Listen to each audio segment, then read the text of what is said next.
देवाचा कोप दुसरं काय? हा म्हसोबा कशाला बरं हलवलात? मरी आईला बकरं दिलं नाही. गावात राहायचं तर दिसेल त्या दगडाला देव समजून गणपत घातला पाहिजे. नाही तरी तुझं लक्ष कमीच देवाधर्माकडं. पंढरीला जाऊन कधी विठोबाचं दर्शन देखील घेतलं नाहीस तू. एकदा ये जाऊन पंढरीला. देवाच्या दयेनं पुन्हा सगळं गाडं सुरळीत होईल. काळजी करून काय होतंय? उठ. सकाळपासून उपाशी आहेस.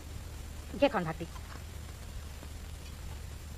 देवा देवा, तू तर अगदी देवागत गप्प बोलतच नाहीस.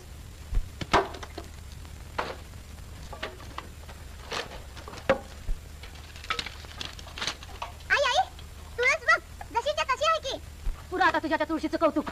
मोडले ग समजा ती सूट झाला या. मग त्याचं काय घेऊन बसली आस? चल घे खाऊन ही भाकरी.